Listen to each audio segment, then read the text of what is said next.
আসসালামু আলাইকুম।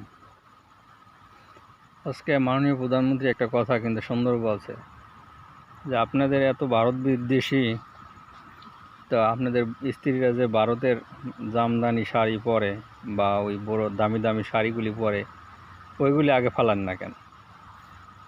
তো তার সাথে আমি একমত। আমার প্রধানমন্ত্রী দেশরত্ন শেখ হাসিনা যে কথা বলছেন, আপনারা যদি এতই ভারত বিদ্বেষী থাকেন তাহলে আপনারা করেন, যত শাড়িগুলি আছে পারলে পুরাই হেলাইন দি দেখি।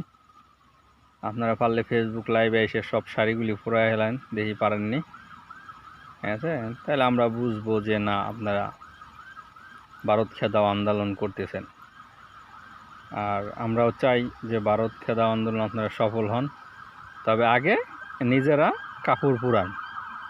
মাননীয় প্রধানমন্ত্রী যেটা বলছে সেটা আগে কইরা দেখান, তাইলে আমরা বুঝবো ঠিক আছে যে আপনারা পারবেন। এখন যদি ওই না মুখে মুখে বলেন আর নিজেরা বড় বড় দামি দামি শাড়ি পরবেন, সেই শাড়ি পরে ঘুরবেন, আবার সেই শাড়ি পরে আপনারা আন্দোলনে যায় বলবেন ভারত খেদাও, ভারত হটাও, ভারত বয়কট, তো আগে আপনারা এইগুলি করেন, পুরা হেলান দেখি পারেননি, তারপরে আমরা বুঝবো যে মাননীয় প্রধানমন্ত্রী যে কথা বলছে সেটা কি সাথে কি একমত কিনা আমরা। ঠিক আছে।